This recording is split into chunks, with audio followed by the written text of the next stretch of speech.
Hi, everyone. Thank you so much for joining me today. I'm super excited. This topic is going to blow your mind. I have an incredible guest with us today, but first, just welcome to Ethereal Encounters Unveiled, where you can discover your truth. Today, we're broadcasting live on the United Public Radio Network and UFO Paranormal Radio Network 105.3 on the Gulf Coast and 107.7 FM in New Orleans. Please join us in one of the various chat rooms and connect with our guest. I'm sure he would love to take your questions. So I want to tell you a little bit about Clint Weldon first before I bring him on. Clint Weldon is a photographer and artist and the host of Night Shift, an ongoing project exploring society and culture at the intersection of extraterrestrial contact, catastrophic climate change, and artificial intelligence. He streams thought-provoking interviews with leading experts, researchers, and activists. His show, Night Shift, offers a compelling journey into the UFO phenomenon, inviting listeners to challenge their understanding of reality and expand their intellectual horizons. Weldon's unique approach to engaging with diverse voices and ideas cultivates an environment of curiosity and critical thinking, essential components in advancing our comprehension of these enigmatic subjects. Today, we're going to be discussing the many aspects of UAP, UFO, government disclosure, and recent rumors of a possible event that is supposed to take place sometime in 2027. We're going to be asking questions like, could open contact with another civilization be imminent? And if so, what are the implications to society? So with that, Clint, thank you so much for joining us. Thanks for having me, Carol Ann. It's great to be here with your audience. I have to say, I love your video casts on YouTube. You have the most amazing guests. Your topics are always unbelievably interesting, and you ask the most unique, spectacular questions. I'm like addicted to watching all of them. So thank you. And I encourage folks to head on over there. Well, thank you for the kind words. I'm glad you're a fan. Oh, yeah, big time. Big time.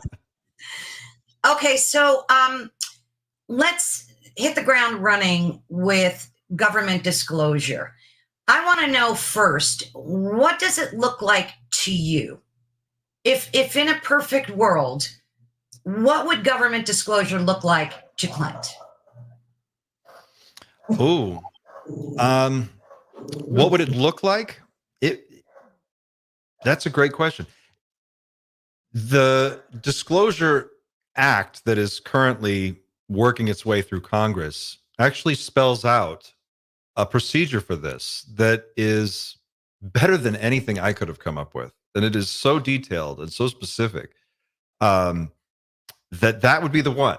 So basically what that breaks down like is there would be a congressionally mandated panel of experts across disciplines, 9 people. Some of the expertise they were looking at were like a sociologist, an economist, a biologist, a physicist, a psychologist, different expertise across a wide variety of fields. And this group would be given access to everything that's available presently in the American collection, if you will. And they would be able to review all of the technology that's been recovered, all of the data that we have. They would have carte blanche access to all of this. And then they would get to decide internally which pieces of this information could be disclosed to the public without threat to national security. And then that process would lead to the National Archives producing a compendium of information that would be made immediately available to the public to basically spell out everything that would need to be spelled out for people. There's an internal process built into this bill that would allow for periodic review of anything that wouldn't be declassified. So things that, let's say they come up to some of this information and they determine that for whatever reason, it has to remain classified for a period of time. In the bill, the original wording of the bill, there was a provision there for that to be reviewed in a period of years. I think it was something like 10 or 15 years. And it has to be re-reviewed again and again. And they have to basically keep, if they want to continue to keep it classified, they have to make the case every review period as to why that needs to be classified. So this whole bill is designed specifically for that purpose. And it's the original, in its original wording, it was pretty tough.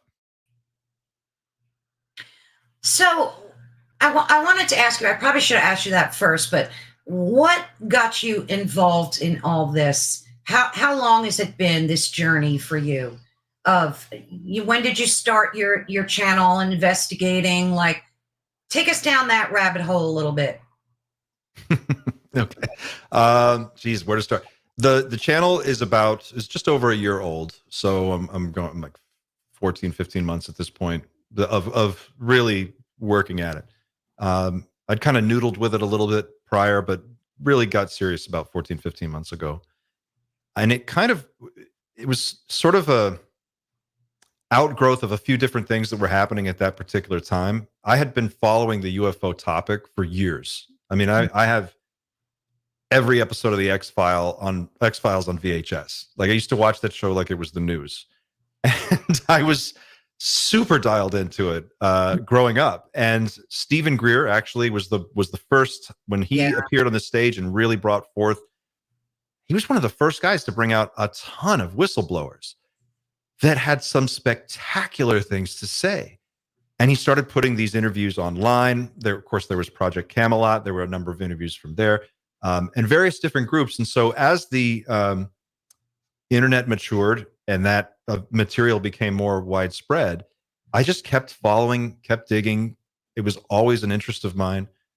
A few years ago, 2017, we started what is kind of considered the current era in ufology. We sort of moved into this new world. That came after the New York Times, Leslie Kean, Ralph Blumenthal article, the Go Fast Tic Tac gimbal video leaks. All this stuff's kind of hit. And suddenly it was being discussed in a very high profile way that I hadn't seen before. And so I took notice of it, and I started to pay even closer attention to this space as that developed, and To the Stars Academy and Lou Elizondo and all this stuff started to happen. And I just found myself talking about it to anybody who would listen. Yeah. But a lot of people just would glaze over, they would get that 1,000-yard stare. You know what I'm talking about. Oh, yeah. You just start to go, okay, well, at one point I'm like texting my neighbor and I'm like talking to people I knew in high school. I'm like, have you heard about this? And I was kind of like reaching out to find other people who were as like blown away as I was. And so I had this idea to start just a YouTube channel to see what happens if I just started talking on YouTube about it. Mm. I was a voiceover artist that was my first main career. So I had all my voiceover equipment. I had my mics and everything set up in my home for my home studio. So I was like, let me just try something completely different. And that's how Night Shift got started. And I was just, as soon as I launched it, people started to respond and the channel took off, and one thing led to another, and it's been growing ever since. Nice. Do you still feel the same way? Has your passion grown after interviewing all these authority figures and people that are in the know, or do you feel more confused than ever after talking to them? Both.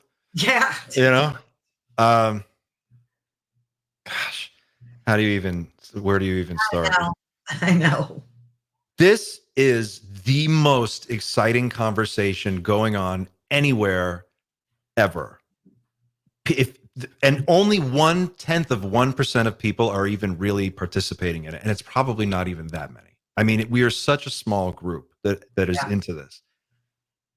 But as fantastic and unbelievable as some of the stuff that we'll get into, I'm sure, tonight, as fantastic and unbelievable as that may be, it just so happens that a lot of this, some percentage, is true.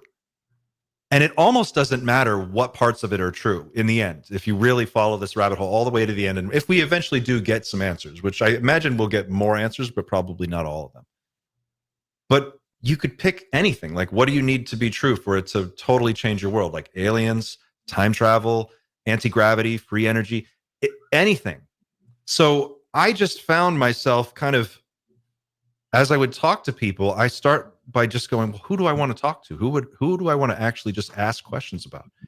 And I would start approaching people. And as I would get interviews and speak to them and learn more, it became even more clear that there is something real happening here. Like, I think everybody has a little bit of doubt kind of in the back of their mind. That's Right. normal. That's healthy. Right.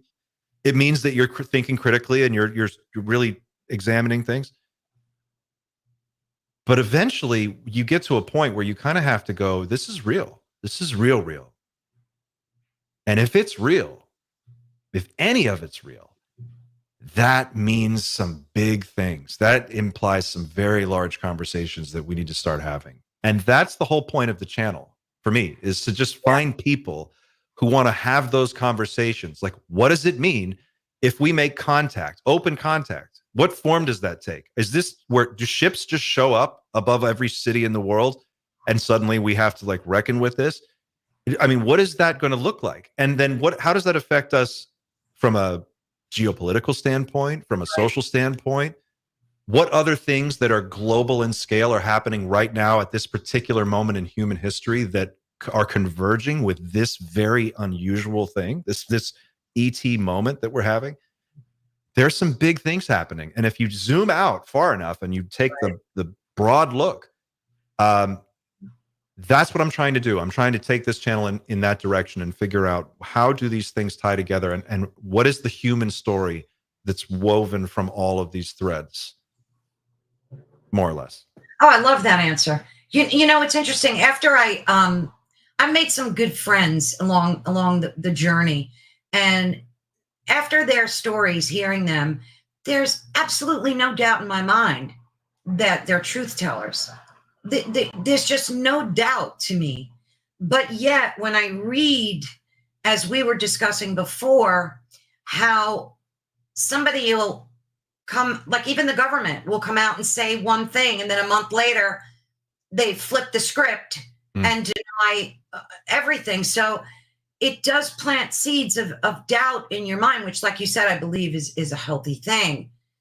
But I'm on the same page as you. I think some parts of it have to be true. Now, I've never seen like a UAP. Well, I take that back. I have seen one, but I have not had like a close encounter with one. It was through a telescope. Me and a best friend were out one night stargazing, and we both were focused in the same spot in the sky. This was in space. And we clearly saw something that had intellect, and it was navigating a certain path, and then it beelined and made a left, and then beelined and went straight again, and then just disappeared. So it had to be not of nature. So after I saw that, that was like a big game changer for me. Have you witnessed anything like that or had an encounter yourself? I have witnessed things that were definitely unusual in the sky. They may have some prosaic explanation, but I've never been able to put it together. So I can't say with 100% certainty that I know I've seen XYZ craft. But lights in the sky doing unbelievable things, yes. Orbs, yes. Strange, weird apparitions in and around the house, appearing, disappearing, moving through rooms, yes. I had a precognition experience at one time where I saw something that didn't make any sense to me, and then 5 years later it happened. And it was something. It involved the birth of my son that was supposed to be a medical impossibility, but I had an experience where I was shown this child and I saw this vision, and Wow. I didn't understand why. And it was years later that suddenly we found out, I'm going to have a little boy, and he's born, and it's the same kid. That was the thing that did it for me. If you really want to know, like, that's the thing that clinched it. That experience was, an ayahuasca ceremony in Peru, which I'm happy to go into more detail about. But it showed me that there was definitely not just that this world is very bottom base level of a much bigger world. Ayahuasca experience. I ask because I've been reading a lot about and listening to various people talk about the connectivity between UAPs, the paranormal, Bigfoot, how it's all like dimensionally connected somehow. Like they're finding out that there's more to it than these separate incidences happening, that they're very much connected. So tell us about your experience. Well, I think that what we're learning now, the UAP phenomena has broken into the mainstream in a way that was unexpected, and certainly about maybe 10, 15 years ago would have seemed impossible, like really hard to imagine that we would be where we're at today. And weirdly, as you go down this rabbit hole, one of the things that it doesn't take very long before you start to realize that a lot of UFO, UAP, like we're thinking about this physical craft coming here from somewhere else. There is a lot of overlap between that world and the world of esoteric wisdom, spiritual knowledge, and exploration. And I have a hunch, and others have said this who are far smarter than I am. At the end of this, what we're going to find out is that spirituality and science are really two different ways of describing the same thing, the wholeness of reality. And these beings have technology that lets them pass through from one layer to another. And as it relates to ayahuasca and indigenous people and the psychedelic experience, those are tools that one can use in the proper context and with the right guidance and techniques done appropriately to access different layers of reality that are just as real as this layer. I experienced this personally when I took a massive amount of ayahuasca, which was like frighteningly large cup of ayahuasca I didn't expect. And I experienced, it was like the room, like someone took a fader knob on a dial or just turned it. And the room that I was in just turned to steam. And I was in this space that was completely open and infinite and unimaginably vast. And then I started to have contact, I guess is the best way to say it, with other beings who weren't me, other consciousnesses that were communicating information to me. Information about like my life and why I was there and what brought me to this point, and of the questions that I was trying to answer and why are those important to you, and all of this self-reflection. It was like 15 years of therapy in like 20 minutes. And this experience would happen, and then I would get I call it a download, a massive, it's like clicking an attachment on an email, and it just opens up and you get this full 360-degree understanding of the answer to the thing that it is that you're trying to figure out, whatever it is. You just grok it in an instant and you get it, and you feel like, oh, I understand what this person felt like. I understand how what I did affected everyone. I get it. And you would just get answers. And then it was like, boom, boom, boom, kept coming. And then I was shown this vision of what my son, who wouldn't be born for 5 more years. I saw that. I came away from that experience, and I was just, over the next couple of years, my whole life changed in very weird and dramatic ways, in good ways. But it led me directly to starting this channel, which has led me to all of these other little synchronicities that keep falling into place. Wow. And that's just how weird it gets. Like we start with UFOs, and suddenly you're talking about alternate dimensions and ayahuasca and DMT, and it's a wild, wild ride. Sure sounded It's like. a mind melter, I can tell you that. Would you ever do that again, or was that a one-time deal for you? I would do it again now, but it took until now. You know, we're talking about this would have been 2016. It's a while ago. So yeah, it's not something you just jump into. I didn't think so. Yeah, you have Did to you really do it really for want it. like a shaman? Did you how did you travel to do it? Well, my wife's Peruvian, and so we were in Peru for a different thing, and she set up this uh, retreat, this ayahuasca retreat. It was with a shaman who had traveled there to Cusco to do the ceremony, and it was a small ceremony with just 3 people, and then the shaman and his assistant. My wife was there, and there was a 2-week process in before that of preparing. So you have to basically go no processed foods, no sugar, no salt, no caffeine. That's a hard one. No meat. No, you know, you purify your body, you purify your diet, you purify your intentions, and you kind of try to spiritually steel yourself for what the shaman described to me as you're basically opening a gateway. Mm-hmm. And then you're going to allow things to come in, and you're going to communicate in 2 ways. And so you really need to protect the space, and you need to go in with the proper preparation, or you can Right. have things will stick to you. And so I just followed the instructions and went right down the list, and yeah, that's the way it should be done. If you're just coming to it fresh, Yeah. you need to find somebody who really knows what they're doing. Oh no, And absolutely. It's yeah. something you don't mess with. I mean, I like I said, I've been hearing so much about this interconnectivity between all of these things, that these paranormal things that are happening to us, and that they are all connected somehow.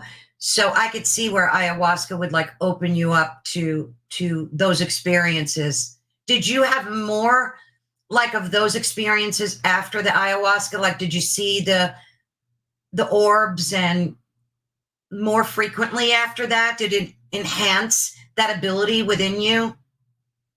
I wouldn't say I see things more frequently, as in there. I would say I notice things more, Mm. if that makes sense. Like they synchronicity is a big one. That's a really big one, and that comes up a lot.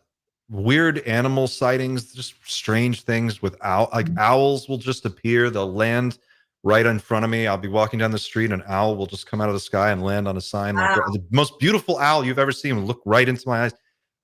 That's happened a number of times. My son's been with me. We'll see it now. And when you say something like that, it's like, okay, but that could just be an owl, and it could just be nothing. Mhm.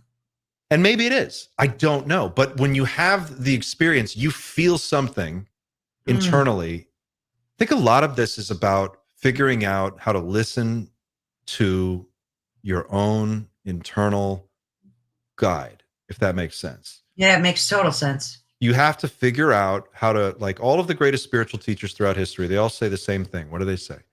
Get away from people, get away Right. from the noise, distract, go find a cave, go find a tree, go sit quietly.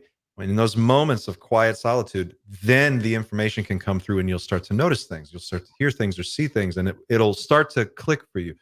That's how I experience it. So it's not like I see more like things happening around me. It's just I notice the things that were already happening, but I see them with new eyes, if that makes sense. Wow, that's great. I love that. That's so true too. I mean, we're so locked into technology and our phones and just being distracted all the time. So it's difficult to be perceptive and see those things. So that makes perfect sense. I wanted to talk to you a little bit about the hearing that took place. Um, what was that, like 2 years ago, where Ryan Graves, David Fravor, and David Grush Mhm. testified? That had to be at least 2 years ago, right? Something like that. Yeah, I believe so. Yeah. I know which one you're talking about. Yeah. Yeah, it was like where Grush came out and, the whistleblowers, and it was under this congressional committee. And he had said that there were these biologics, and that Yeah. we had reversed engineered, captured alien technology. Hmm. When that first came out, I was so hopeful and so excited, thinking that was going to like be the beginning of disclosure.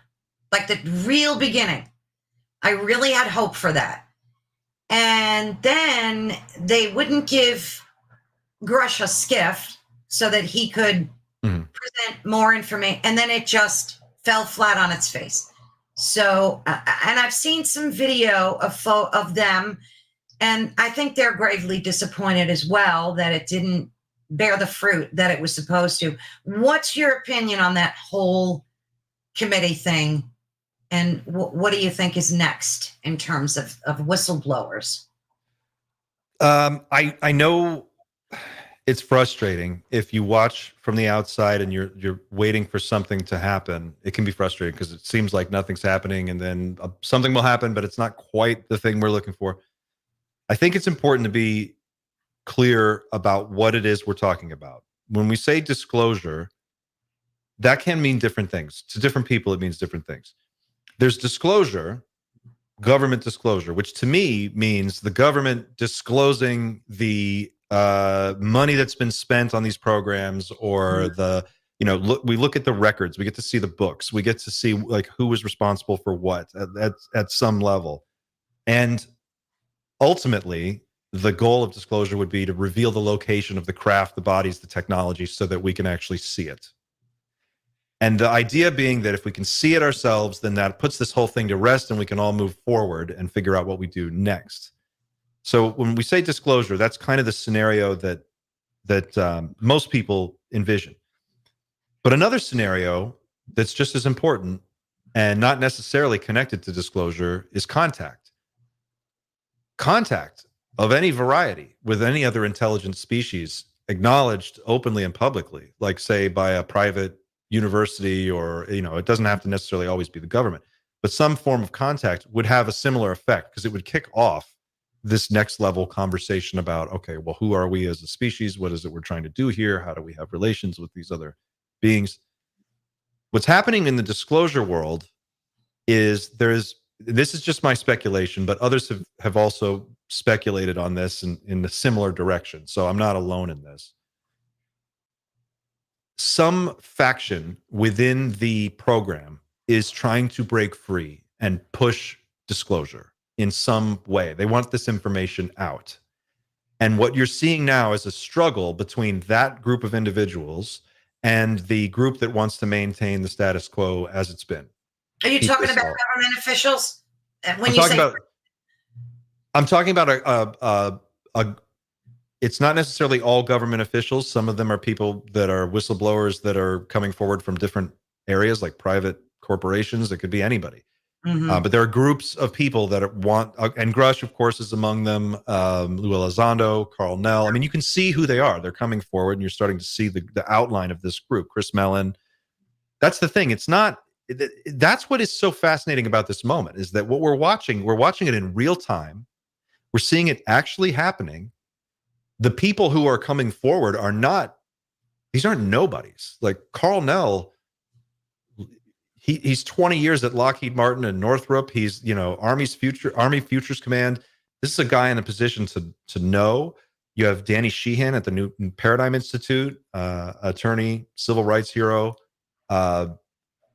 These people are coming forward and they're telling you, we've got the bodies, we have the craft. To me, that's a form of disclosure. Like Grush is disclosing it right there. He's telling you. Right. Carl Nell, when he spoke at the SALT conference in New York, he said to a room full of Wall Street investors, venture capitalists, he said, there is zero doubt. Non-human intelligence is here and has been here interacting with humanity for a very long time. This interaction is ongoing. There are unelected people in the government who are aware of this. And then he's asked, how sure are you? And he goes, there is zero doubt. The most military answer you can give, the kind of answer you give to the president if you're like, sir, there's been a nuclear launch, we need to react. What do we do? How sure are you? There is zero doubt. Yeah.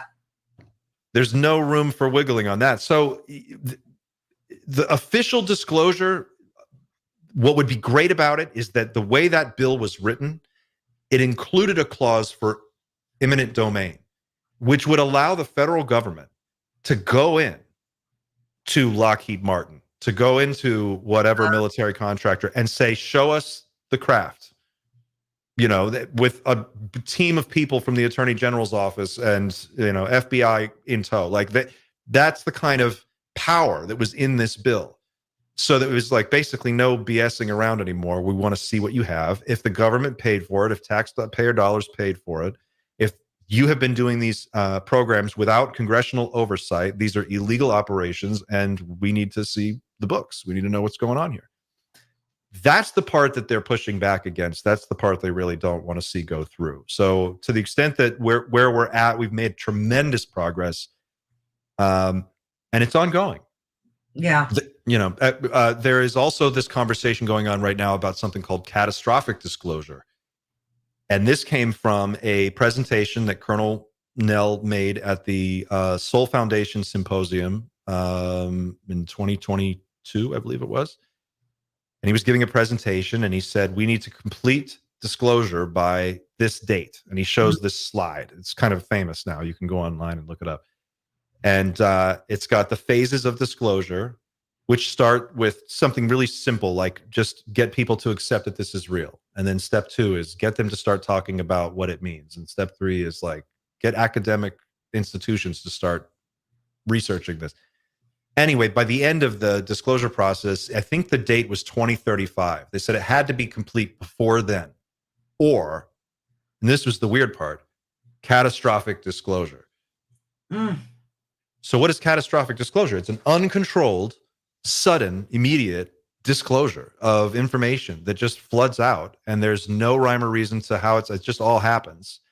And we are left to just deal with that in the immediate aftermath, whatever that means.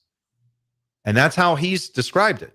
And it's been discussed that that's what's going on right now. We are seeing the early stages of a tidal wave of whistleblowers about to break that are going to supposedly be spilling the beans, whether or not disclosure gets passed in Congress. I don't know. Sometimes I think the deep state that's behind all this is so deep that they only put forth, these little tidbits of evidence and only to take it away. And I don't know. Sometimes I lose hope when it comes to government disclosure. I think it's going to be, like you said, the people, these fractions of people that are going to do it. Well, there's another wrinkle in this that's very interesting. About just over 2 weeks ago, I think it was just about 2 weeks ago, Danny Sheehan and Jim Garrison of the New Paradigm Institute gave a presentation at Yale University. And for about 2 hours, they went through and explained they made the entire case for what's going on, where we're at right now in this process, and what we can expect to happen in the near future. And at the end of that presentation,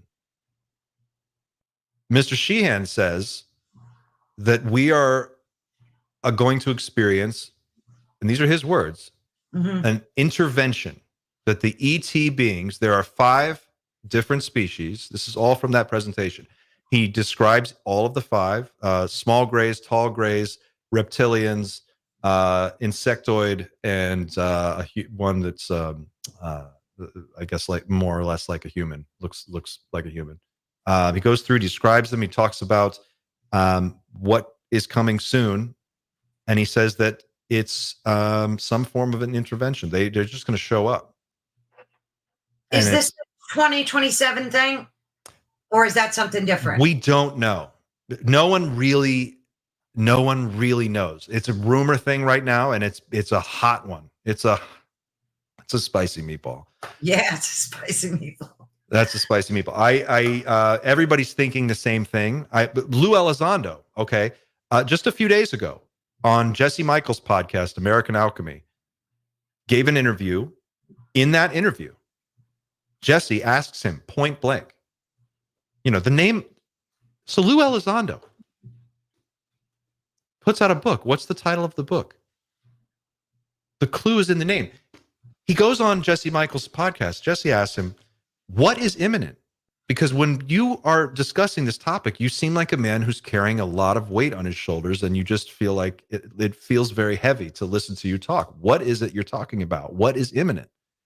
And Lou takes a big, deep, long breath, and he sits there and he kind of pauses for a second and he goes, time is not a luxury we can afford. We need to start having this conversation right now. We probably should have started having it a long time ago. And then there's just this big, weird silence. And you could hear a pin drop. And so I'm looking at this and I'm going, all right, I just watched Lou say that. His book is called Imminent. In the foreword of the book, Chris Mellon compares what's happening right now in the intelligence industry, intelligence world, to what happened in Pearl Harbor and on 9/11. He draws those two very specific comparisons, 9/11 and Pearl Harbor. And he says intelligence failures led to the tragedies of historical proportions, all this death, all this destruction. What if that were to happen again? He poses the question.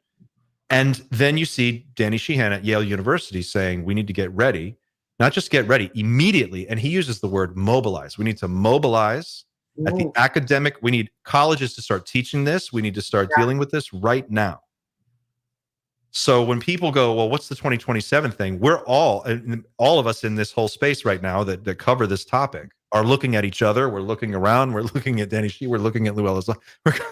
We're looking at the internet. We're looking at the news and we're going, are we going to have a mass contact event in 2027? And that's the hot question. No one knows. Yeah. I mean, I realize disclosure is not a sprint. It's more like a marathon, but it's just so frustrating when, and I said this before, when they feed us certain, like that when the TikTok videos came out, everybody was, it was like all hell broke loose. And then they started discounting it, it could be technology from other countries. And that's what's frustrating for me. It's the back and forth stuff. Like, I just wish they would say something and stick to it. Speaking of Lou Elizondo, I read in an article that it might have been in his book or on some article he wrote. He said, someone stopped me in the halls of the Pentagon and said, have you read the Bible lately? And he said, I was kind of surprised by that question.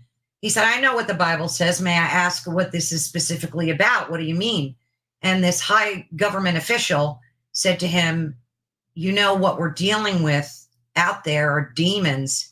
There are demonic beings out there, and we shouldn't be looking for them. And that was the reason why they ended his program. I don't know. What do you think of that?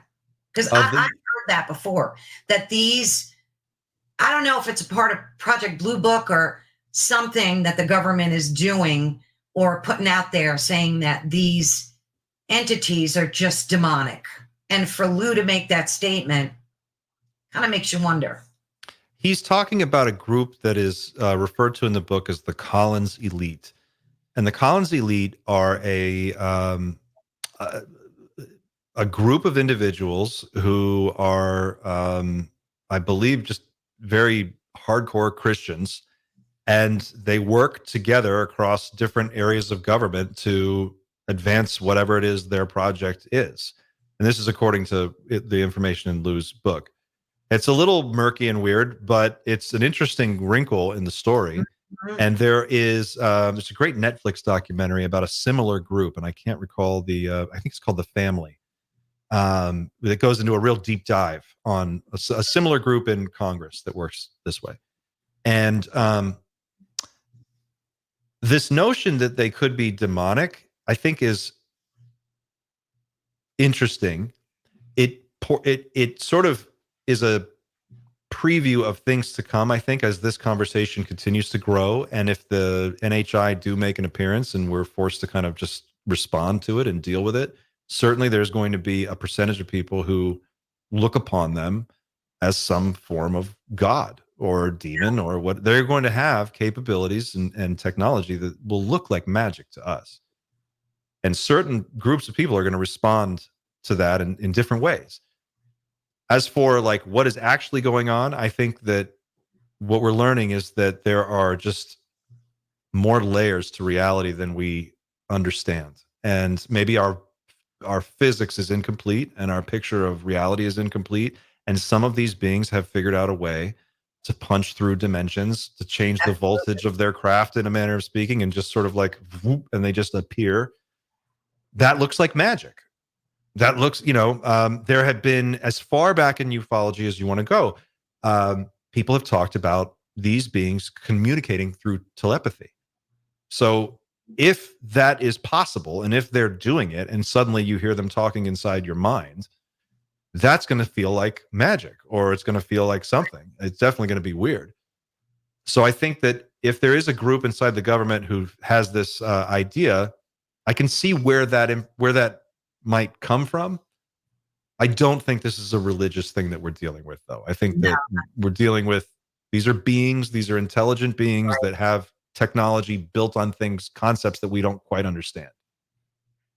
What about what Greer's been saying, that the government, is it Project Bluebeam, that they're going to, use some holographic technology and fake like a UFO attack or an encounter?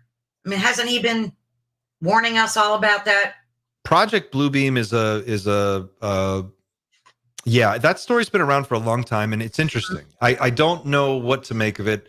Basically, the idea is what you said. There would be a simulated false flag attack on planet Earth that would appear to us as if it's like Independence Day. I mean, it's going to look bonkers. And it's going to have all the Hollywood explosions and special effects. Anything that you've seen on a movie screen will probably be on display.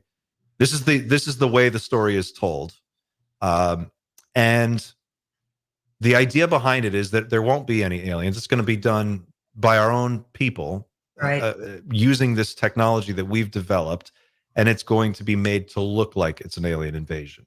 The notion being that event would precipitate some kind of global government shift, or some kind of, like, we would be able to change the whole geostrategic blueprint, because of the scale and scope of this event. It would just be too big for our current system to handle. So we'd have to roll out something new.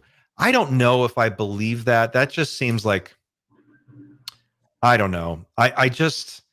It seems like a stretch. It's almost easier for me to believe that aliens are just I agree with you. I mean, it would have to be a massive undertaking to do that globally, first of all. I mean, I think if the government wanted to do a switch and reboot society, they would do it by powering down our grid. Shut the grid down. Or reboot it. Yeah, shut the grid down, or use social media to just, they've already proven that they can influence the way people think. They can make you feel happy or sad. They can use social media to do all of these things. It's been done.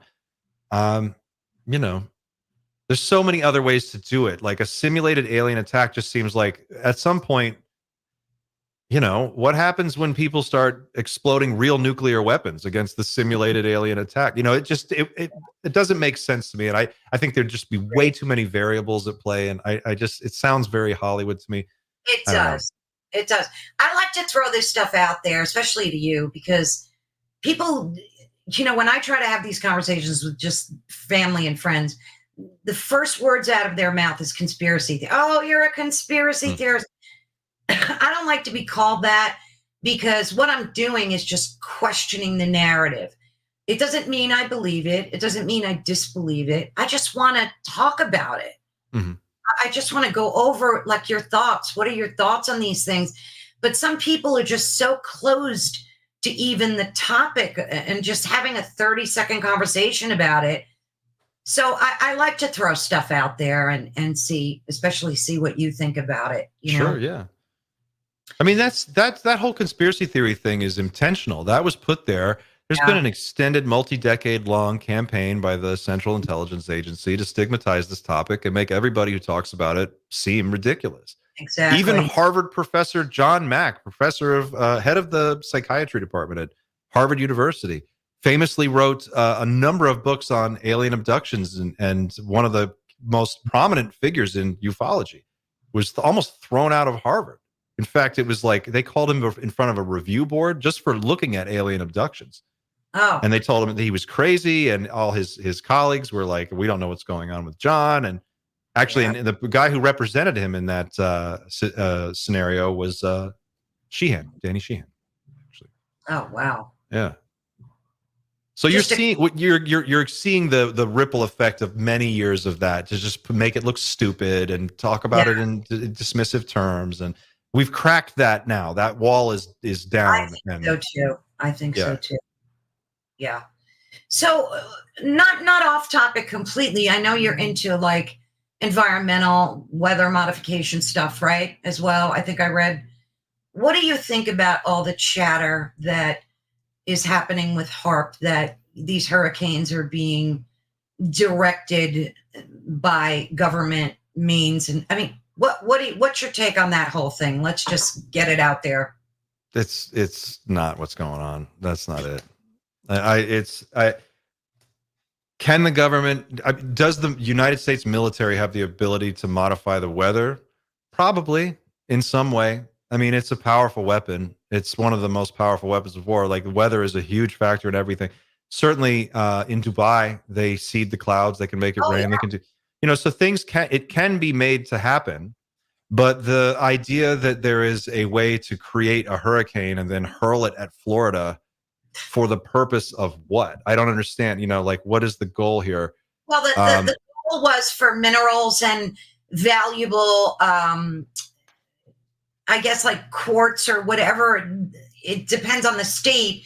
But I read that all the time, that like the people don't want mining there. And then the government gets frustrated because there's billions of dollars worth of rare minerals. And then they come along and destroy the area with a tornado or a hurricane. And then they use eminent domain to take over the land so that they could mine. I mean, it's just so complicated. And it's like, and so convoluted, and it doesn't make any sense. And like, so many wealthy people live in Florida. There's so much money. There's so much beachfront. There's billions of dollars in beachfront property. Like, why would someone send a hurricane is like an atomic bomb that just hangs around for 2 weeks and just steamrolls you. Yeah. It doesn't make any sense. Like, why not send that? If you got a weapon that can do that, send it to China, or send it to, send it to a real adversary. So I think the problem is that the information space is polluted. It's polluted by disinformation agents from a variety of different sources. Some of them are government, some of them are corporate. Some of them are corporations that want to just change the conversation and get people talking about other things. The planet Earth consumes about 100 million barrels of oil a day. A barrel is 55 gallons. So picture 55 gallons of oil, and think of 100 million of those. And that's every single day, 365 days a year, every single year for like a century. We've been doing this. Now, obviously, we're burning more as we go, but starting out to now, we've been doing this for over 100 years. Here's what's going on. People don't like me because I have to keep it real, but we've changed the chemistry of the atmosphere of the planet Earth. We have changed it measurably. This is chemistry and physics. It's the most basic science we have, that we know what we've done. We've created a situation where the climate on this planet is in free fall. We have shot past the 1.5 degree pre-industrial warming target that we were supposed to maintain. We were supposed to stay way below that. We blew right past it. We're going to go straight on to 2. Past 2, they really don't know what we can expect, but we don't expect civilization to survive anything past 3 or 3.5 degrees. Past that, and that's official. That's been looked at by scientists all over the world. That's been published. The Defense Department has looked at that. The Pentagon has looked at that. The Australian Ministry of Defense has looked at it. What you are seeing right now is a planet whose climate system has been so destroyed and disrupted that it is in free fall, and we are seeing those effects play out all around us with our very eyes. If you live anywhere in the world, you have seen in the last 24 months crazy weather that 40 years ago was unbelievable. You couldn't imagine it. And like snowstorms in Austin, Texas, and wildfires just burning the entire west coast of the United States, and Australia just burning. hurricanes going from 0 to a category 5 in 48 hours in the Gulf of Mexico, where the water, I live near the Gulf of Mexico, is bathtub warm all year long. Temperatures of the ocean are exceeding all the predictions. The most alarming predictions they had 10 years ago, we've blown past all of them. And here's the real kicker. That conspiracy, which is very real, and it's being perpetrated against all of us, everyone in the world, it's being done by a small group of very wealthy corporate interests that make a shitload of money. Sorry, excuse my language. Pumping oil out of the ground and selling it. And that is what the whole global economy is running on. And so people get this idea that there's some kind of super conspiracy theory about what you see when you look out your window. It's not. It's super simple. We've screwed up this planet. And if you want to know why the ETs are here and why NHI is visiting and what's going on with all that and why is this happening, you have to zoom out and look at the global problems. And that is one of them. That's one of the big ones. It's the climate, the ecosystem, the vast chain of life that is not human. Humans are one tiny piece of this web of life. We are currently living through the 6th great mass extinction event experienced on this planet. We're in it right now. Like as we sit here tonight, having this conversation, the 6th great mass extinction is going on. Thousands of species are going extinct. The biological diversity of Earth is what makes this planet desirable. It's why the ETs are here. It's what they talk about. When they take children aboard a craft or they take adults, they abduct people, they talk to them. What do they tell them? Case after case after case after case, dozens and dozens and dozens of them. You can just go down the list. Take care of your planet. Stop poisoning the environment. Stop poisoning the ocean. Stop poisoning the atmosphere. Take care of the earth. Don't have nuclear weapons. Don't fight a nuclear war. Stop doing, they're telling us. It's very clear. So, yeah, I think when you see this, some of these, it's interesting. The UFO conversation is so fantastic and out there. I understand how weird it sounds to some people. But if you're willing to have that conversation, it's important to also be wise enough to step back and really look at the global picture and think about all life on the planet. Stop just thinking about humans. It's not just us. We've got a very unique world here. It's very, very important. There's a lot going on here. This planet can generate life anywhere. At the bottom of the ocean, in the darkest volcanic vent, they find life. You go to the middle of the most burning hot desert, anywhere you can find life. The Arctic tundra, you can go deep below the ice. What do they find? Life. We look out from our planet at everything around us, and it's dead. It's just all dead. There's nothing out there. Well, maybe that's why they're here. That's my thought. That was brilliant. I totally agree with that. And again, infighting in that narrative, with saying that climate change is a hoax, none of it's happening, the CO2 levels aren't nearly as high as they're saying that they are. They're only like 0.03% or something. And if it went to 0.2%, there'd be no life on the planet. So again, it's like. But these are not equivalent things. Like, see, this is the thing. That is not real. What you just described is what people have been told to perpetuate this lie. Why is this being done? Because billions and billions and billions of dollars are made every single day by sensible climate regulation, a fossil fuel treaty, the declaration of a climate emergency. This is the thing. And I get heat for this, but I don't care because it's important to me that this conversation gets pushed out into an active mode where we can really face it and deal with it as a human family, because this is super important. People go, well, I read this scientist, Jim Trout, he said that it's all BS and there's no global warming. So, well, the overwhelming consensus of actual real climate scientists that look at this for a living, and this is all they do, are terrified. They're not just terrified. Some of them are getting out of the profession because they're so terrified of the data that they're seeing that it's impossible for them to carry on. Many of them have decided not to have children. It's a terrifying moment. If you look at the real situation, which people are not being told, it is way worse. It is way worse than we've been told. This is the real problem here. And I think it's also the crux of the UFO conversation, because the environmental catastrophe that's unfolding around us right now is so bad that it won't be possible for us to sustain civilization within 20 to 30 years from now. We're talking like 2040, 2050. These projections were made by the Club of Rome back in the 70s. You can go on, and they were made internally at Exxon. The oil companies knew as early as 1959 that we would be exactly where we are today. They had the projections. This is all public record now. This has come out in court filings. Yeah. You can go look this up. The Harvard Gazette actually did a great write-up on this where they basically laid it all out. Internally, they knew. So we have been sold out. We should be furious.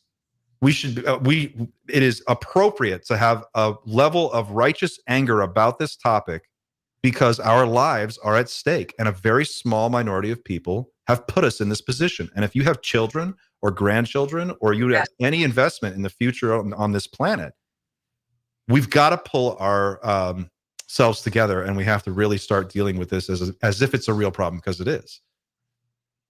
Is oil the demon? I mean, is that, you mentioned the amount that we've been using and burning. Is that the main problem? I mean, there's a huge push for EVs, but people don't want them. They're not where they need to be, I guess. Well, EVs aren't just for one thing, I don't know if people don't want them. Everybody where I live drives a Tesla. So that's like, I don't. I wish I did, but but everyone around here has one. People want them. It's not where it needs to be yet, the technology, but I don't even think that's the best solution. Electric cars are just a way to keep selling cars. Electric cars are a technology that does one thing. It keeps the car industry, the automotive industry, in business. What we should probably be talking about more is sensible urban design with better mass transit and a lower reliance on air travel to get around, high-speed rail. An enormous infrastructure effort is needed immediately at a level of what we can only think of when we think in scales of like World War II. We have to be on that level. And we need to rethink that we've built a world for the automobile that just doesn't make sense. Yeah. Our infrastructure is a nightmare in this country. It needs a complete redo. I personally like EVs, but I think they need to evolve yet. There's got to be a lot of space for them to be, to evolve. They need to get where they can go 500 miles, they can charge in less than 5 minutes, and they can get wet and they won't catch on fire. That was the big thing. I just went through, I'm in Florida, and we just went through another hurricane. My son just turned 3. He's been through 3 major hurricanes in his lifetime and a gigantic flood. And all of these Teslas that got submerged in the flood, they just burst into flames, and it's dangerous. It's a weird, lithium ion is a weird technology, but Samsung's coming out with some solid state batteries that are supposed to solve that problem. I heard about that. Yeah. Yeah. Maybe the next 10 years we'll see some real movement in that area. But this is the point I'm making. By the way, just to add one last thing to this. I know I get heated about it, but I'm very passionate about this. As a parent, as a father, as someone who's concerned about Earth, the progress that needed to be made on electric cars should have been made 30 years ago, and would have been made 30 years ago if we had this conversation 40 years ago. But because this discussion was stymied and sidelined and backburnered and short-circuited by the fossil fuel industry, because they put in these ridiculous stories and they've funded these asinine studies that lead nowhere, they have delayed the action that is desperately required by decades.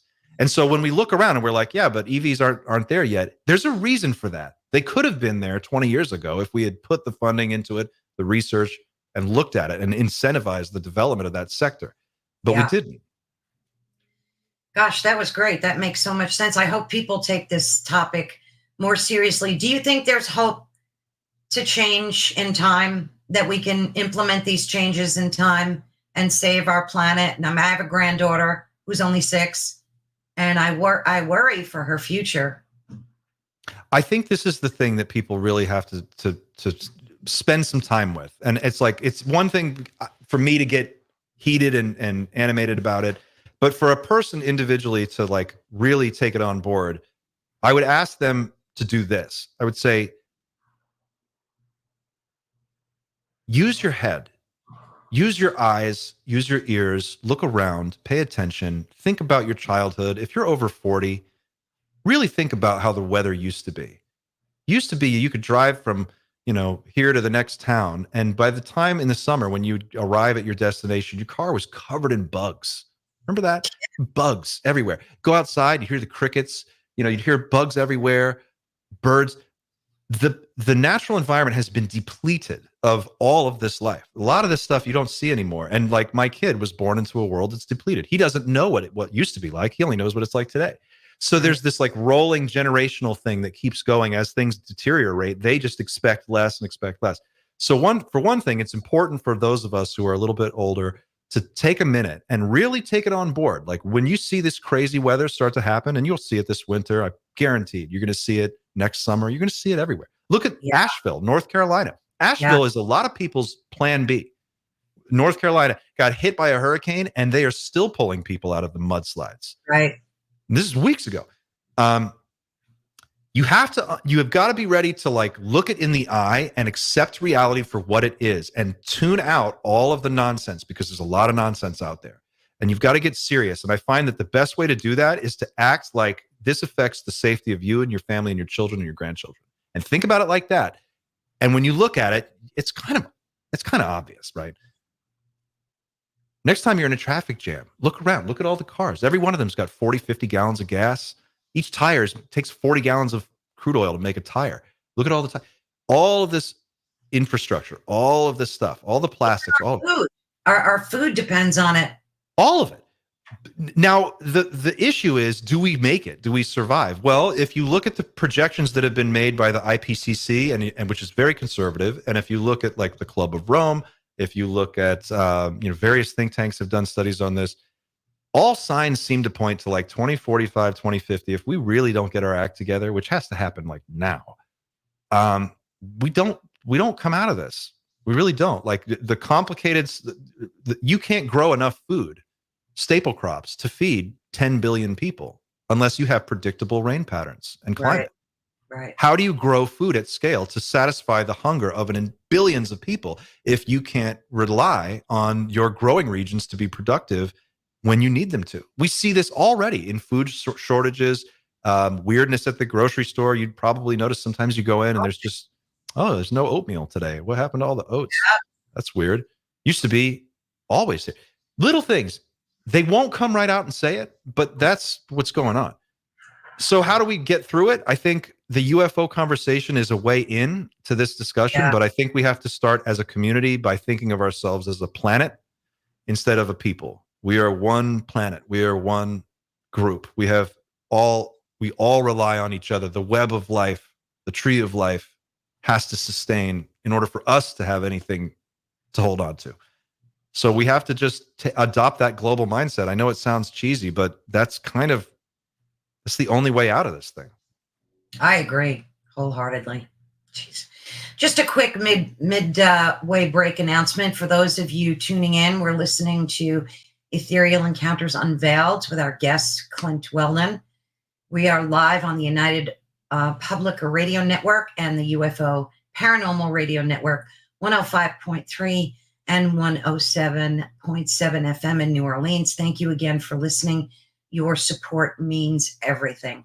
So, Clint, I want to ask you real quickly, since we're talking about disclosure and the implications of actual contact, what do you think is going to happen to society if and when, not so much disclosure, but say contact happens? Do you think that there's a threat of social chaos? Like, what's your take on that?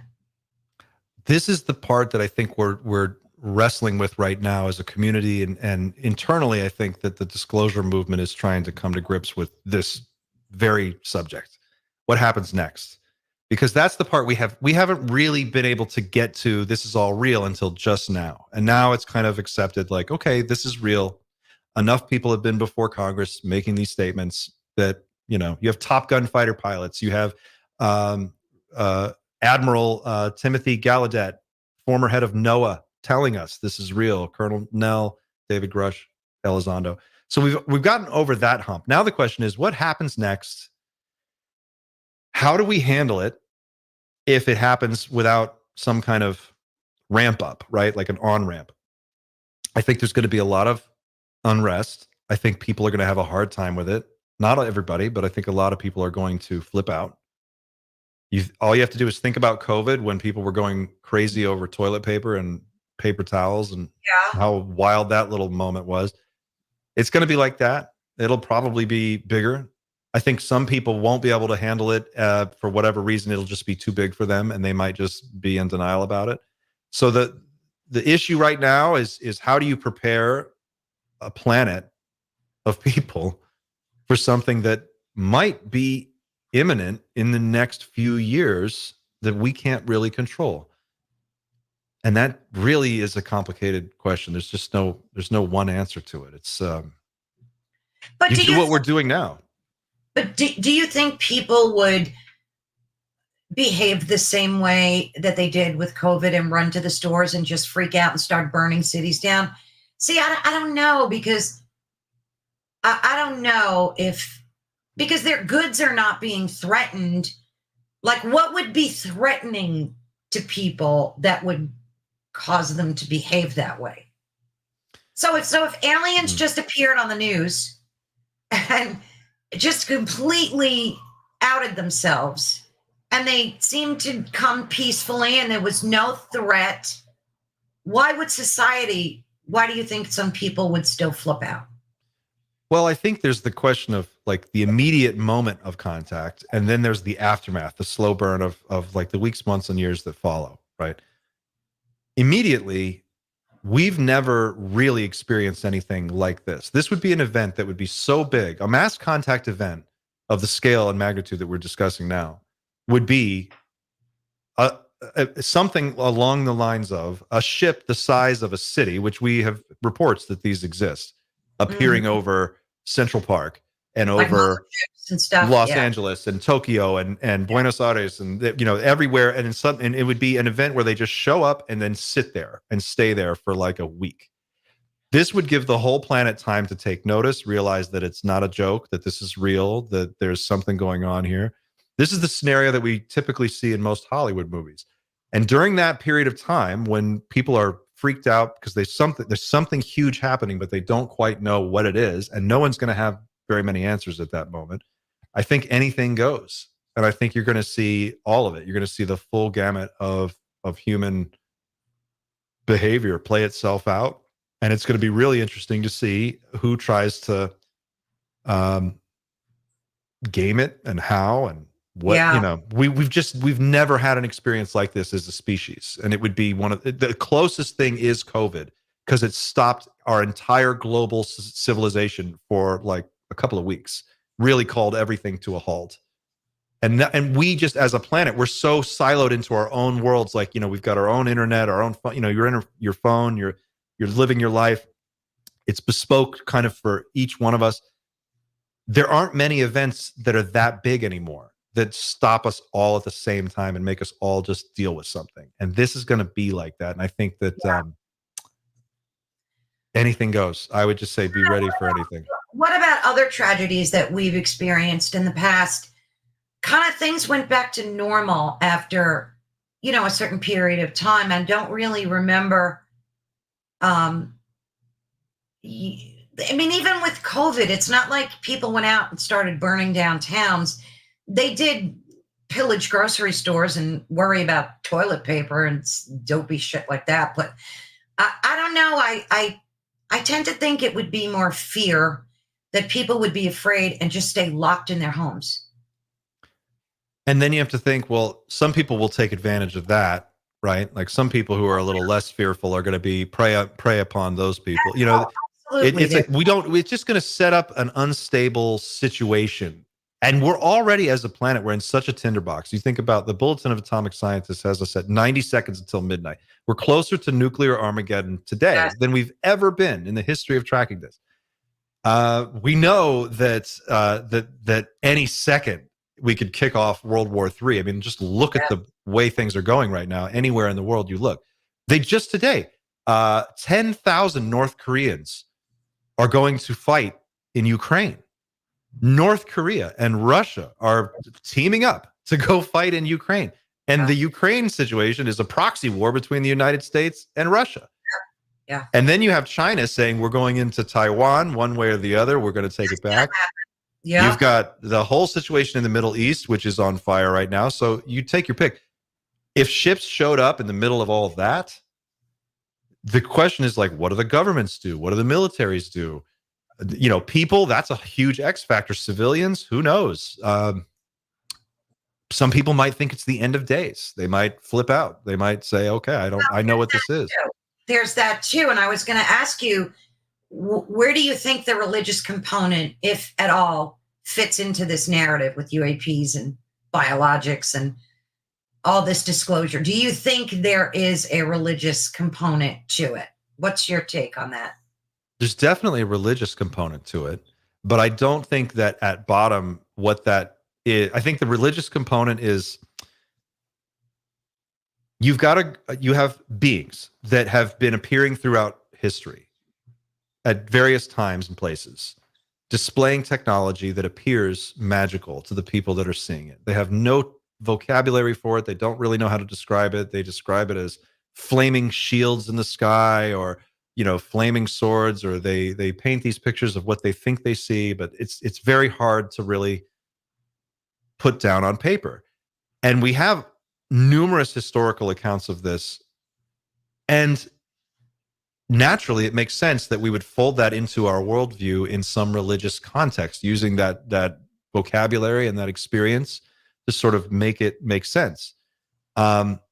So I think a lot of the symbolism and things that we see in religion that we look at as fantastical events probably did happen in some way or another, but it was probably not that magical. It was probably a lot more based in just technology and advanced beings. A great my wife jokes about it, but she's a big fan of the TV series Stargate SG-1, and that show. The film Stargate is kind of about this topic. It's like, aliens come to your planet and set up shop, and they tell everybody they're gods, and that's just, so we go on. I think what we're going to find out at the end of the day is that the what we think of when you think of existence and reality and your consciousness and your experience of being here and being alive and aware and noticing it all and having this thing, whatever we call, this life. I think that experience is a lot deeper, bigger, and broader than we can possibly imagine. And I think that there's a continuum there. And I think these beings just represent another layer of the continuum.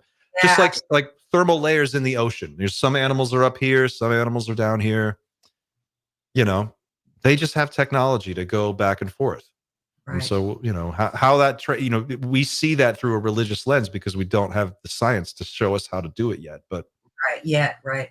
Haven't you noticed, I'm sure you have, that there's definitely a spiritual awakening more now? I mean, it's everywhere on social media, people talking about it and experiencing it, whether it's extremely religious or spiritual, because, there is a disconnect between those two. Some people separate them very much so, but what do you think accounts for that? For like just this awakening to the various possibilities that as it ties into UFOs, or just separately? That too, and just an awareness of discovering the truth about the government and how things work, and this 9-to-5 world that everybody's trapped in the matrix kind of vibe. Sure. Like, people are just waking up to it. I credit COVID with that. I think COVID was the break everybody needed. COVID gave us a chance to stop the hamster wheel that we were all on, and everybody had to stop.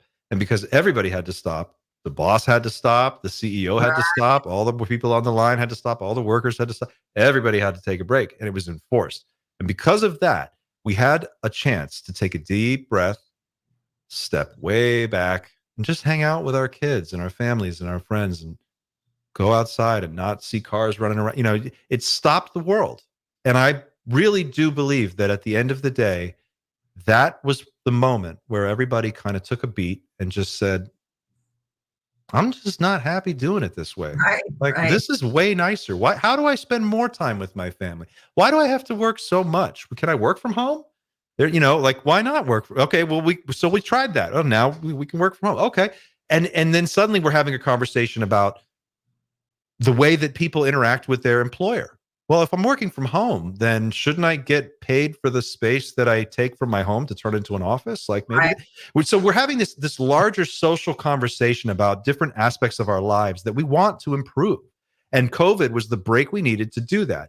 Now, how that ties into a spiritual awakening, I think that people, once they realize what's important, really important, at the real core of it, your family, the things that matter, the things that make you feel alive.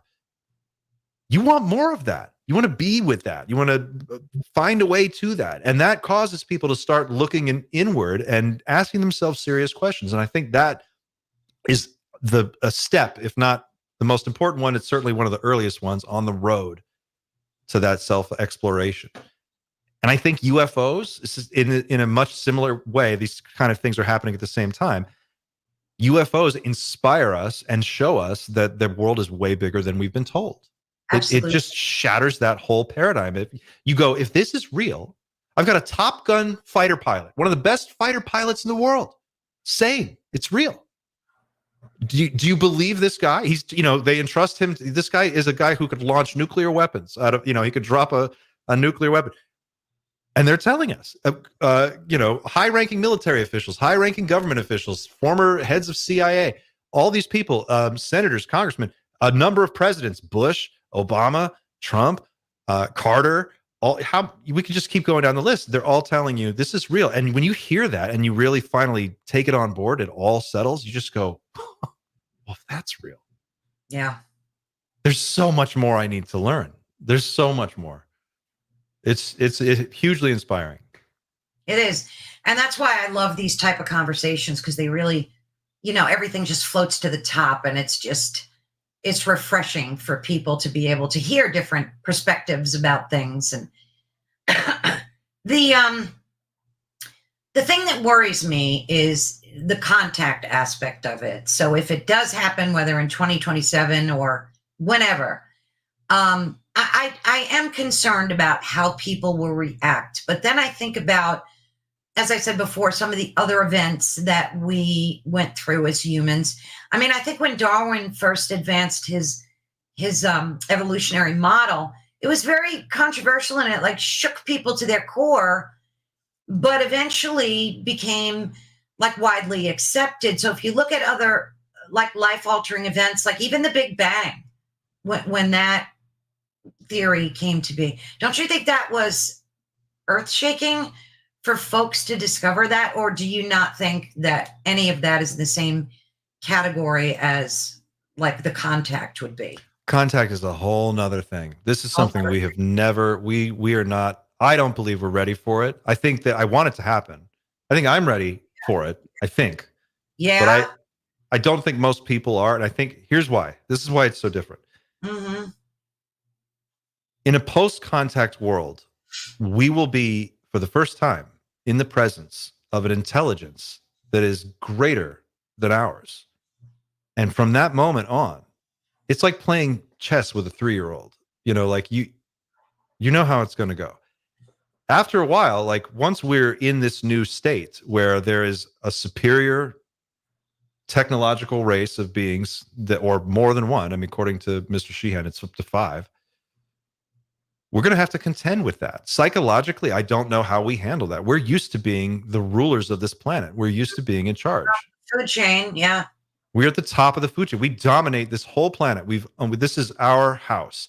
If someone else shows up in our house and is like, you guys are not as in charge as you thought you were, that's going to be really weird. It's going to make people look at their government, particularly the United States government, and ask questions. Well, if you guys aren't in control, then why am I going to work on Monday? Yeah. Why am I paying taxes? If you guys can't control your skies and these things can come and go, right, and do, in the Yale presentation that I would refer to earlier.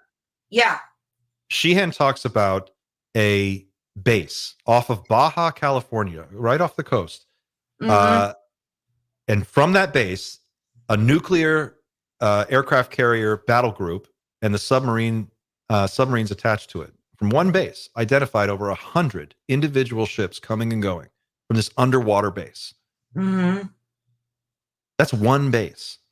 There may be dozens. If there's 100 ships, think about this. This is what another thing that I think people aren't really like grokking yet. These things are already here. It's not going to be like they arrive and we can see them coming like a hurricane for 2 weeks. They're, here they come. One day they'll just appear. This is my conjecture. And it's going to be, they're going to just show up. They're here already, right? Like they're sighted every day all over the world. They're flying through our atmosphere. They're in orbit. They're below the ocean. They're sighted every day by our Navy. That's going to throw people for a loop. Yeah. It's funny. I think of what you said before, like that where, we're used to being in control. We're at the top of the food chain. That's so true with the exception of the oceans. Like, I think that territory is theirs. It belongs to the creatures that live in it. I mean, go swimming and get eaten by a shark someday and you'll change your opinion. Sure. But what about these submersibles that was caught on video by a Navy pilot, I believe, where it hovered right over the ocean, kind of dipped in and then came back out? What do you think is going on in the oceans with these UAPs? This is down there, or in the very recent history, we've started to talk about USOs, undersea objects, unidentified underwater objects, whatever you want to call them. We're talking about the same thing. What we're learning now in the UFO community, UAP community, is that these craft are transmedium. They're capable of transmedium travel. So they can travel from space to the atmosphere to the water, and it's as if nothing is in between. They just slip right through like it's nothing, like a hot knife through butter. They just go. The prevailing hypothesis at the moment seems to be, and this is just across the information that I've come across, that they're based in the oceans because that's where we can't get to them. They're down there. They have technology to have a base there, to operate down there. They can come and go as they please. We can't get to them, but they can get to us. Right. That makes a lot of sense. It's possible too that, and others have suggested that they're not from somewhere else. They may actually be from here. At least some of them may be an earlier form of life that evolved to an advanced level and then went basically underground and disappeared. And they've been living in an adjacent biosphere. What about the Antarctic? That the theory that's why it's closed off to society, because there's alien life there. I mean, I know you've had to hear about that. The Arctic thing, there's supposedly a pyramid. I've heard rumors of this. There have been, there's a very famous Admiral Byrd expedition to the Arctic where they claim to have come into contact with discs that incinerated half their people. And it's possible. It's possible. Yeah. The way I do this is I look at the people in the space who are the most highly qualified to be doing whatever it is they're doing. I look at their background, their credentials, their military background. I look at all of these things and I listen to what they're saying and I take it at face value. And then I try to overlay it with everything else that similar people of a similar stature are saying. And I try to create a tableau from that, of some kind of picture of what's going on. And most recently, the biggest thing that jumped off the page to me was when Admiral Tim Gallaudet, former head of the National Oceanic and Atmospheric Administration, comes forward and says, "Oh, we see these things all the time. We've seen ships the size of a skyscraper underwater going 400 miles an hour, like it's nothing, following an aircraft carrier, zipping off." So what we're dealing with here is technology that is so far beyond whatever we have that if it just showed it up and made an appearance everywhere on the same day, well, I mean, I don't know about you, but I would read that as it's over and we lost. Whatever happened is over. Right. They're here now and we're not in charge. That's a weird feeling. That's the feel, that weird feeling that you get when you think about it like that. You go, everyone's going to have that feeling on that day. So true, so true. It's funny because if you look at Hollywood movies, it's really a projection of a lot of what's to come. It's like they have such foresight or maybe firsthand knowledge. I don't know, but they're so good at kind of like predicting that narrative too. I think a lot of Hollywood, a lot of product that has come out of Hollywood, entertainment product, has been used in one way or another to disseminate some form of information that is actually accurate to some degree. I think some of these movies that you see, one that jumps to mind is Flight of the Navigator. You remember this movie by Disney? Yes. 1984, I think it was, or 83. First movie that used computer generated anything. Disney, the most highly like developed special effects artists at the time, using the best techniques of the day. They made this CGI spaceship. And Flight of the Navigator, for those who haven't seen, is about this little boy who gets abducted by a spacecraft. He gets taken on board a craft, and then he reappears. And his family, he's been gone for years and years, like 10 years, but he hasn't aged a day. And they try to figure out what happened to him. In this movie, that ship is taken to a hangar at NASA, and it is studied by a group of people, NASA scientists.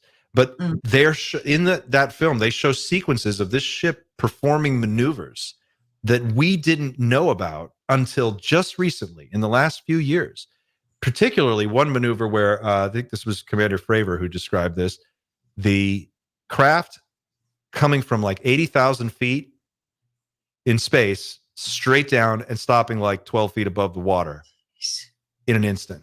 That maneuver is shown in this movie being performed. The craft changing shape, they show that. For the first time, you see a craft actually change shape that looks like a flying saucer 1 second, and then it changes into this weird delta shape and then takes off.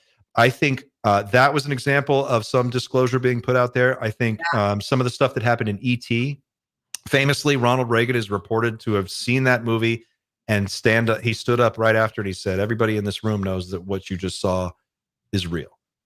And there are the case after case of this where Hollywood has put stuff out there that there's a tiny kernel of truth inside this other fictional story. Absolutely. I mean, now you've got Steven Spielberg's latest project. I believe it's called The Dish. I think it's slated for release May 2026. And that's supposed to be like exploring and intensifying this conversation around UFO disclosure. And there's supposed to be whispers of some type of monumental revelation by 2027. Yeah. So I'm pretty excited for that as well. What's the name of that? I know I saw you in a video talking to someone about it. It's a documentary. Is it called The Project or?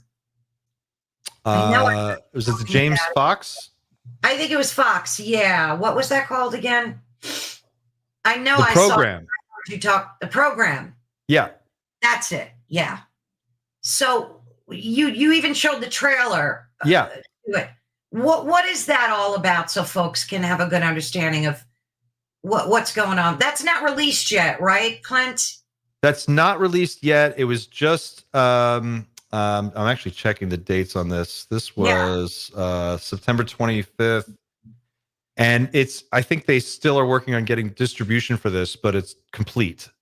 And it's directed by filmmaker James Fox, who's been a UFO, UAP documentarian filmmaker for decades. He's done some excellent work. And he made Moment of Contact and then the Varginha documentary. The Program is his newest project, and that is supposed to basically break down the complicated UFO crash retrieval, recovery, reverse engineering operation where these craft are supposedly knocked out of the sky, recovered by teams of military, brought to secure locations, and then handed over to private corporations to be reverse engineered. That's what, when we describe that, what we're talking about, that's called The Program. And supposedly this documentary is going to do a deep dive into how that works and what that is. And, we're going to learn a little bit more about how Congress is involved. Yeah, that'll be exciting. I can't wait to watch that.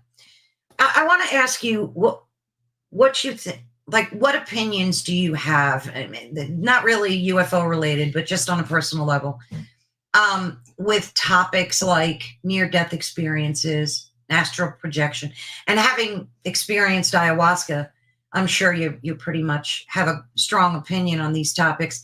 And do you think that there is this interconnectedness dimension that's like weaving them all together? Because it just seems like everybody is talking about all this stuff all at once. I can't make sense of it, but there's something happening. There's definitely some. You feel it too, right? It's not just me. Yeah, Absolutely. To my it's core. weird.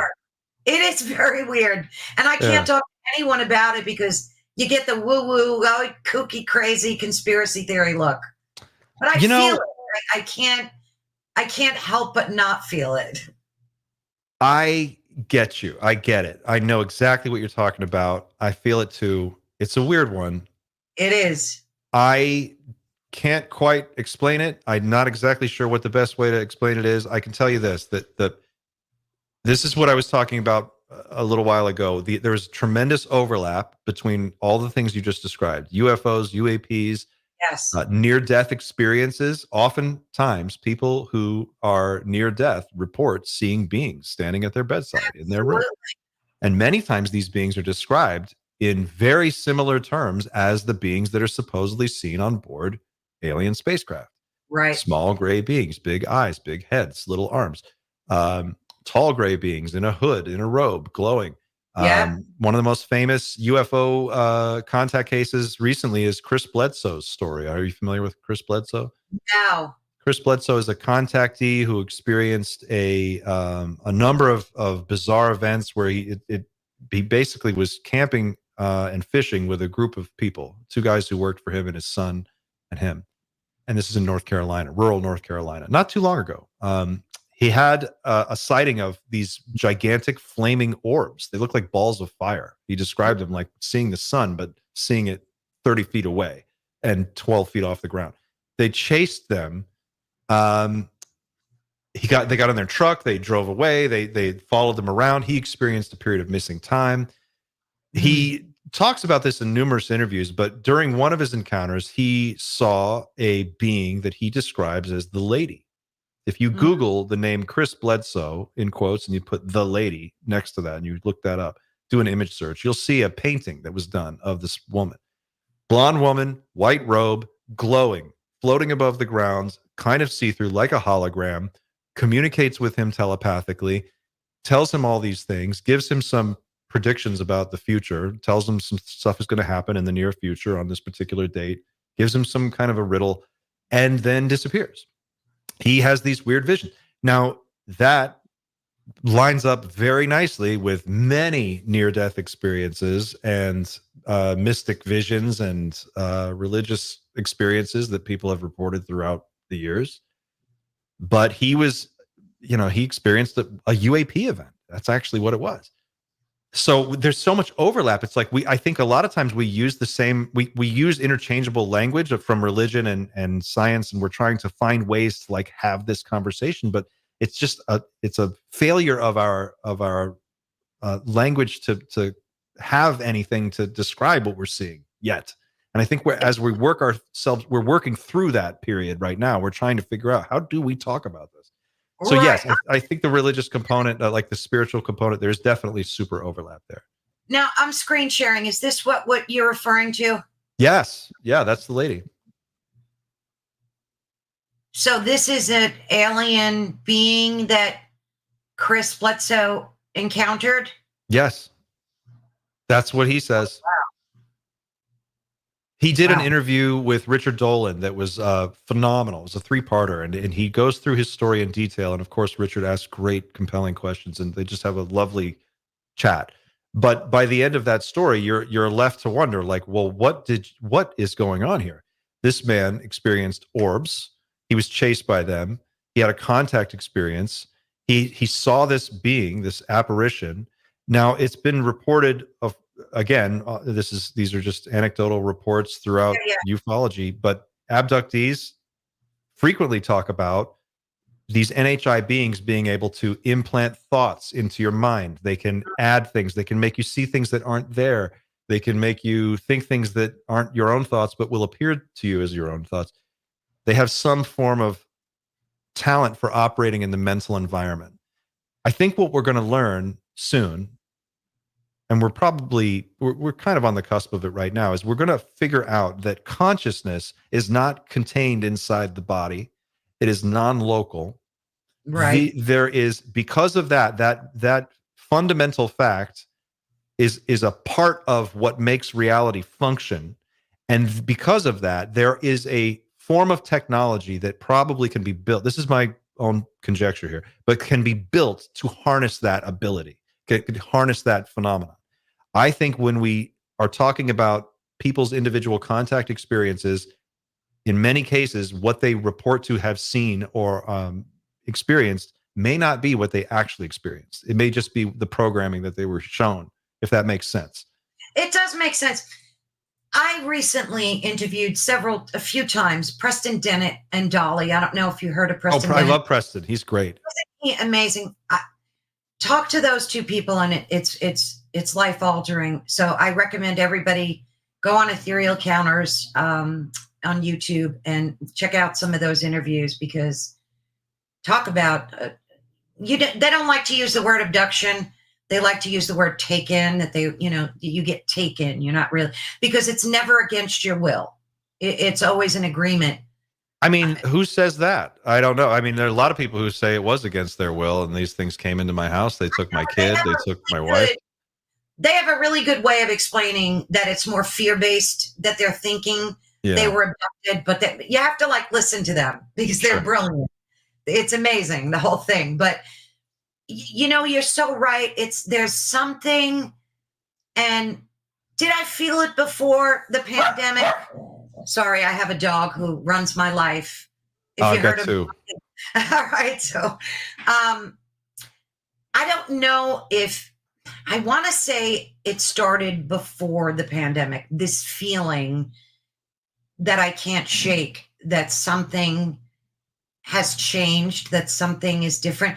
I like to blame it on CERN, because I don't like what they're doing over there. I just my own opinion. Opening a wormhole, or changing our reality stream. Yeah. I just have a very bad feeling about what they're doing over there. I think when I first started researching, I had high hopes. I'm like, oh, they're going to discover the God particle. This is phenomenal. They're going to crash atoms. And so I used to follow very closely for a long time. And then slowly my opinion started changing, and I started just getting this really bad feeling.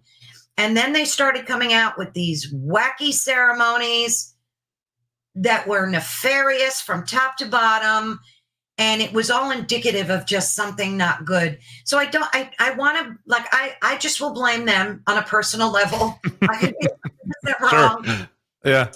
Something has changed that, like you said, we can't put our finger on. It's like an itch that you just can't quite get at. Yeah, I know exactly what you mean. It's weird. And I think that's the strangest part about all of this, is it does feel like, and synchronicity brings you into contact with other people who pick up on this too. It's a weird wavelength kind of a thing. It's some kind of a frequency thing, I think.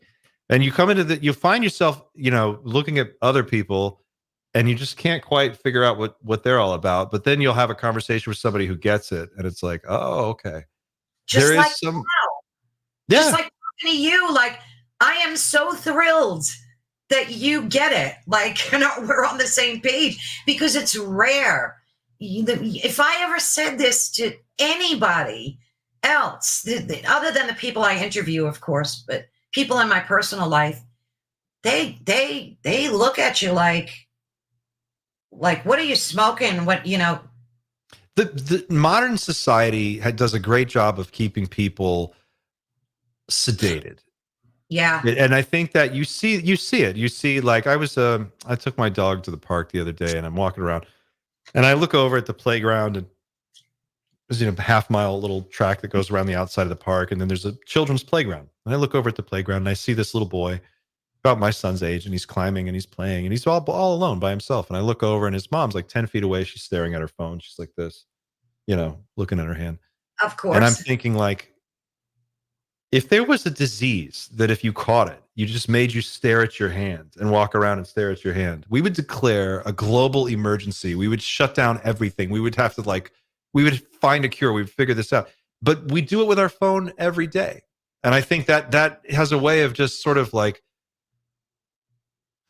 fuzzing you out. You just, you don't take any time for deep thoughts when you're staring at your phone. You always have a little information snack at your fingertips, just enough to keep you distracted, never enough to really satisfy you or make you feel like, you have a real answer to anything. And, the deepest moments of introspection, they happen when you're alone and your mind is quiet and you can access that deeper information. I think people have started to realize on a global scale that there's got to be something more than this. We've had all the technology in the world. We have all of it. We got a phone that can do everything. We've got ChatGPT. We've all this stuff. But happiness isn't coming from there. And I think people are picking up on that. And I think, they're looking around and they're going, there's something missing from this equation. I need to find what it is. And that just sets them on the journey. I don't, and I think the journey is personal. Each one's different for each person.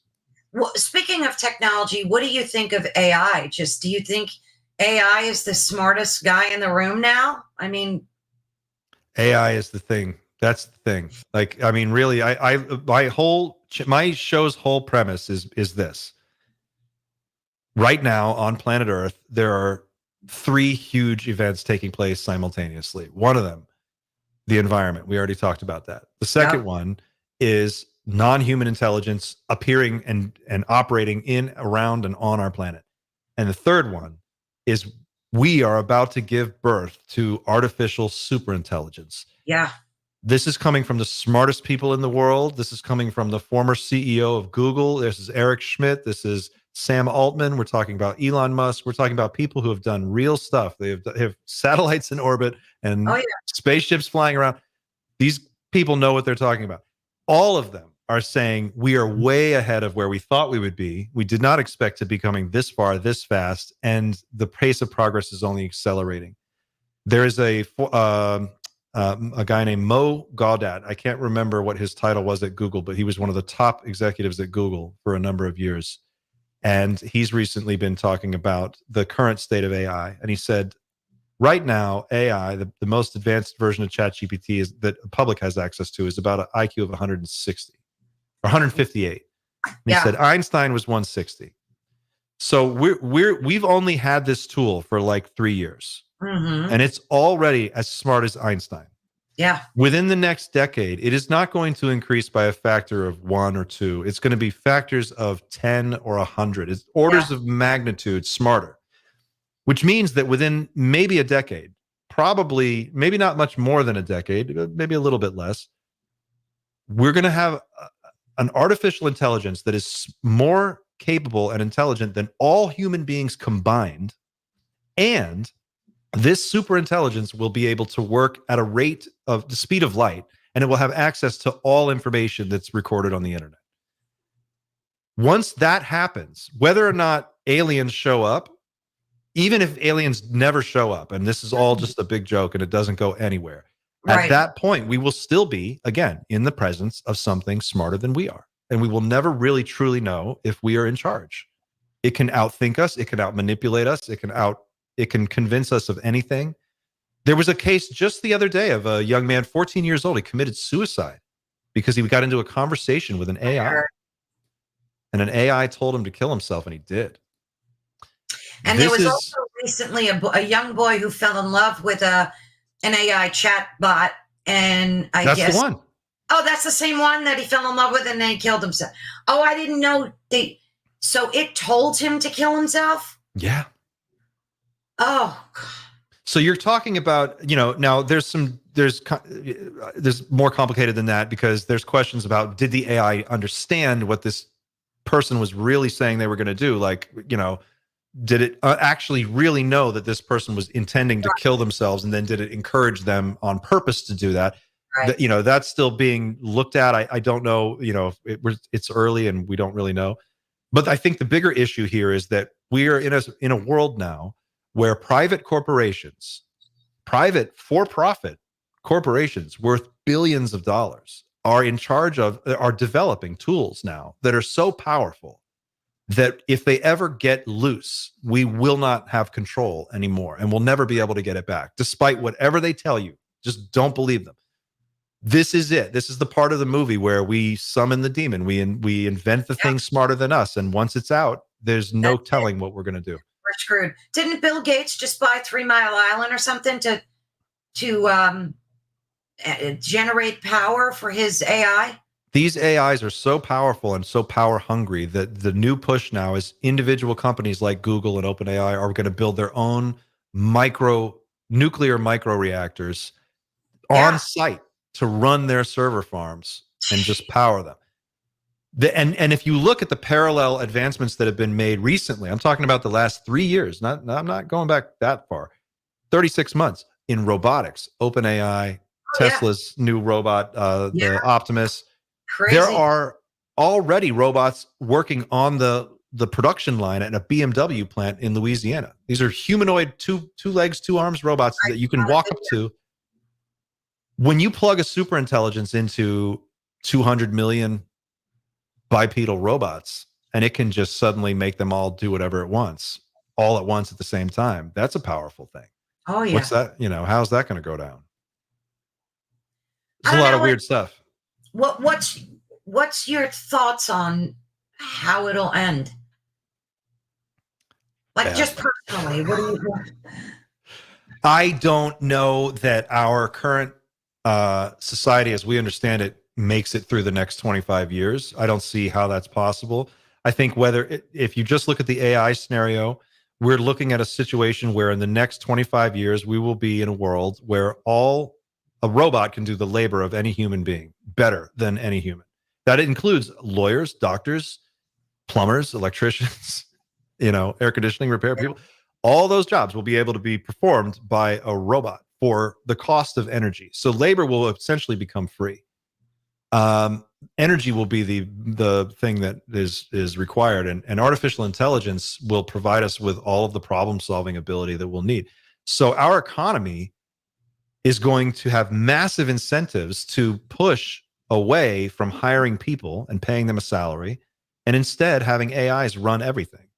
They can work 365 days a year, 24 hours a day with no sick days, no time off, no insurance. They don't need any of that. The profit motive is going to demand that that any company who can incorporate artificial intelligence and robotics into their production chain do so. And so there's going to be a race to that. And by the end of 10, 15, 25 years, how do people make money? How do we go shopping? We're going to have to renegotiate that entire arrangement. That's going to change. I don't know. You probably heard, what's his name? Yuval Noah. Yeah. He said that the majority of the population will just be useless eaters, and that he'll have to think of ways to occupy them with drugs and video games. And I think he gets a bad rap. I think he's very prescient, and he is talking about real problems with a sense of urgency that is necessary right now. I don't know where that quote came from. I haven't ever seen him say that. I saw the video where he said it. I thought the useless eater thing was a Kissinger quote from like 30, 40 years. But I know he said the video game thing and drugs and video game. I actually just watched it like yesterday, where we're kind of there already. I mean, what we have archetypes in our. Look at Homer Simpson. Like what is that's a joke in our society. Homer, he sits on the couch, he watches TV. Al Bundy, all these. There's a lot of these characters in our culture that are just sort of layabouts. That's been around forever. I think what's going to really happen is that you're going to have a company that doesn't have to hire employees, and so they won't. And they're just going to keep all the profits. You see this at the grocery store. If you go to the grocery store and you're ringing up your own groceries, my kid was born into a world where you just ring up your own groceries. And I was born into a world where that was someone's job. Exactly. Now it's one crabby lady sitting at the thing watching 12 registers while everybody tries to ring themselves up. And then everyone says thank you on their way out, like they just did something. And I'm like, who am I thanking? And I'm supposed to leave a Right. tip now? Makes no sense. McDonald's with no employees. You're seeing Yep. it, fast food chains. You're already seeing this. We're in and this is the thing. What people really don't take on board with AI is the worst it's ever going to be is today. It will only get better, faster. Tomorrow, next year, 2 years from now, it's going to be like unrecognizable. I wanted to talk to you, but we're kind of running low on time, but maybe you could just give me a quick thoughts on it. And then hopefully we can have another conversation about this, because I still have so many questions to ask you. Of course. I wanted to talk about like the problem of overpopulation. You have the Georgia Guidestones, which were destroyed because somebody decided to blow them up. On it, I think one of the first commandments was to reduce the population to 500 million or under. It kind of bothered me at first because I personally believe that every soul that enters this planet is here for a reason. It's not just like by accident. And yeah, we're overpopulated. There's almost 9 billion now. Is that the right number? I think we're coming up on 9 or 10 billion soon. So what's your, in a few minutes, what's your thoughts about how do we solve overpopulation in 3 minutes? I think it's taking care of itself. I mean, if people are choosing to have fewer kids, I mean, we're seeing that declining birth rates. There's going to be a natural peak, and then there's going to be a period where it levels off, and then it's going to start to decline. And what's happening right now is on a global scale. If you have to zoom out and you have to realize like where we're at. We are becoming a type 1 civilization on the Kardashev scale. We're going from a primitive civilization to, hopefully, if we don't blow ourselves up and we survive long enough, a high-tech advanced spacefaring civilization. And this is going to be a sloppy transition. There's just no way around it. We're gonna have AI, and it's going to do crazy things, and we're going to have overpopulation, and a lot of people are going to starve, and we're going to have weather events that are just going to look like they came out of the Old Testament. And then we're already seeing all this stuff. It's all happening, but it's the beginning of whatever the new era is going to be that the rest of future of humanity is going to live in. So this, as it starts to unfold, the population will eventually work itself out. I don't think there's, the idea that there's going to be some mass depopulation event. It's always possible, I guess. But really what it is, it's going to be a thermonuclear war. It'll just be stupid politicians doing stupid stuff that gets us all killed. I'm kind of jaded about it and a little like, I agree. I don't expect much from our leadership. These are people who don't seem to have a vision of the future. They don't really seem to have an idea for anything above the next, 2 or 3 years. What we need is to start thinking about how do we denuclearize? How do we turn off all these weapons, disassemble them? We should have no nuke. Every nuclear intercontinental ballistic missile is how many hospitals, how many schools, how many people with cancer could we have paid for their treatment, for every aircraft carrier, for every destroyer, for every nuclear submarine. We as a global species, as a human family, need to ask harder and tougher questions about what it is we're spending our treasure on and what are we getting in return for all this. And I think particularly in America, people should be more than outraged that of all the things in the world we could be spending our money on, we spend $1 trillion a year maintaining this enormous military apparatus that is not solving real problems for real people. And I think, that's how we deal with the population. We take care of the population, but we try to do it in a way that makes people feel like, okay, I don't need 10 kids. I can get by with 1 or 2. Right. Right. That's so true. That's such a great answer. Well, thank you so much, Clint. This was riveting. I've learned so much from you today, and I thank you so very much for engaging to almost 2 hours into this conversation. I hope we can do this again at some point. It's been a real honor. And folks, definitely head over to nightshift.com, right, Clint? Teamnightshift.com. Okay. Also, you have another website for you're a photographer. I am. And that website is just clintweldon.com, correct? Correct. Yeah, and you can get to the other one through, one through the other. Yeah, they're all tied together. You're such a talented human. Thank you. I appreciate that. Thanks, Caroline. Truth. Well, thank you so much. And I really, truly hope we could do this again soon. It's been a pleasure. Thank you so much for having me. And I really, really enjoyed it. Let's do it again. Thank you. Definitely. Have a good one. Okay, folks, thank you so much. That conversation was absolutely riveting. I appreciate you hanging in there for almost 2 hours. It really means a lot to me. Your support really means a lot to me. Again, you've been listening to Ethereal Encounters Unveiled on United Public Radio Network and UFO Paranormal Radio Network, which is 105.3 and 107.7 FM in New Orleans. And don't forget that this station covers a wide variety of topics, ranging from the paranormal, extraterrestrial, conspiracy theories, cryptozoology, American history, world mysteries, just you name it, you'll find it here. So thank you so much for supporting us. Greatly appreciate it. If you have any questions, you can always go to my YouTube channel, which is Ethereal Encounters Unveiled, and drop me an email. I would greatly appreciate it. God bless everyone. Till next week.